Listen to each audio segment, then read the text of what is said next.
Rosalind Jocelyn, what would you recommend for a morning routine? By the way, my guide said that the flu, including COVID, are detoxes. And then I thought about it for a long time because I don't ever know if my channeling is accurate. And it makes sense. I mean, the symptoms are the same. When you do a detox, you purge, any way you can. So those viruses are like little tiny scrub brushes. Right now my lungs are having a deep clean. But I'm out here. It's not early. It's 8:30. But I was tired. I needed sleep. So they're like, that's okay, Kel. That's okay. You're on the path. I went to the forest yesterday, and I got plans to go back tomorrow. That's really where I think that the major support is, in the forest. So what do you guys think I should do in the morning?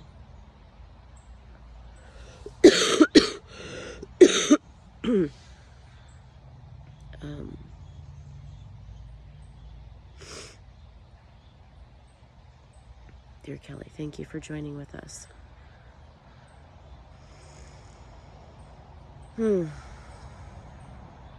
What you want to do in the morning to imbue yourself with the light as a torch to carry it all day long. If you're holding the light, nothing can hide in the shadows. And it's when things are hiding in the shadows that they can trip you up and trigger you throughout the day. And in order to sustain that light, you can't be scared of anything. You need to work through your stuff enough that, like, you're willing to look at stuff. You gotta have a frame of belief. A system of belief that sorts through the relationships in your life where there are no enemies and there are no monsters and there are no threats. And that's why getting into the work for a little bit is helpful before you try to work with your morning. We didn't mention the morning right away because there's work to do with your mindset, your belief system. And now that you know you can trust the light and that there are no threats in the dark, they're just boogeymans. Boogeymen.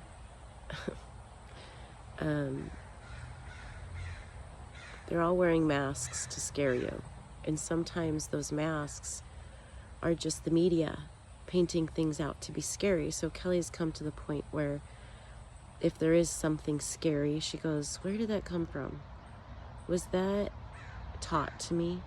And sometimes the teaching seems of the light. It seems to be from compassion and empathy. But that's really the best mask to hide under, isn't it? To say, I'm empathic and I'm compassionate and I'm saying this to you, so trust me. That's actually the most dangerous mask of all for anyone in the media to describe science or religion or spirituality or philosophy or art or anything under the guise of I have your best interest at heart. What if they don't? What if they're the actual ultimate manipulator and they hide underneath that slogan of I have your best interest at heart, and they're actually telling you 95% truth and 5% lies? Kelly's seen that. She's seen science and art and philosophy and news and history and current events and medicine, described from that place of I know what's best. I mean, not I know what's best, but I want what's best for you. And this is the highest truth I've come up with. There is no one out there that can tell you the truth. You've got to discern on your own. Kelly, you want some recommendations for your morning? You know you can trust us. And you're ready now to question everything that happens to you, that comes to your way, that's broadcast in your direction. You know how to handle it because you've learned how to discern what could be false, what could be false light. Because you let it resonate with you and you're like, not quite, it's not quite right. There's something off about that. Like there's anything wrong with spinach. My mom told me that she can't have spinach for a medical reason, and I'm like, you're kidding me, you can't have spinach? If you can't have spinach, then just throw all the nutritional advice out the window. I don't believe any of it. Someone starts saying you can't have spinach, it's over. You know, I don't trust any nutrition doctor, scientist, expert. I don't trust any of them. My body. And we have kinesiology where you can just muscle test item by item. Doesn't cost anything. Just watch a YouTube video on muscle testing. It's so easy. Find out if you can have spinach or not that way. Okay. So for your morning, Kel, yes, get outside. And we don't want it to be work. You're always trying to find a way to make it into work. We just want you to enjoy yourself. We want you to pamper yourself in the morning. We want you to wake up and do something nice for yourself before the kids get up. You know, tell yourself that. Tell yourself we said 4 o'clock in the morning because it's guaranteed the kids will stay asleep. Okay? And have a cup of tea, read a book, stretch, journal. Just spend time with yourself. You know, you're the most fun person in your life right now. So just spend time with yourself. You want a special treat? Line that up. Just don't do work. Don't work. We don't know how you play yet, Kel. We haven't really figured it out.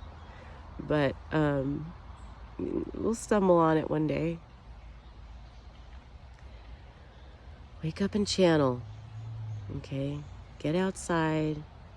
And then if your house is a mess, eventually set an alarm in the evening to tidy up a little nook for yourself to have this time in the morning. If you want to take a bath the next day, clean the bathtub the night before. If you think you want to stretch and spend time in the living room, and tidy the living room up the night before. Just make sure the space is ready. The more you put your intention into stuff, the better a job you're going to do. You know, the more you're going to think about all the details and get the details in place, and it's going to become your masterpiece. Let your intentions be your masterpieces of life. Whatever you're holding as an intention, because it's important to you, because you want to see an outcome in that direction, then let that be where you put your energy and your resources.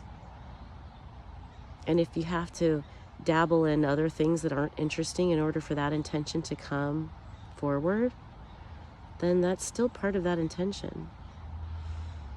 And you've overcome a lot of mundane things to make your intentions happen. So that's the work too. That's the work, dealing with the mundane so that you can bring your intentions forward. We see you reading tomorrow morning, but get outside first and do a little bit of movement so that you don't fall back asleep when you come back into your living room. And try to get out by 6 so that you've got a whole hour before the kids are going to wake up. Okay? That's where the fun begins, really. That's where the fun's going to begin. We're going to figure this out. We're going to discover it. All right. And so it is. Namaste.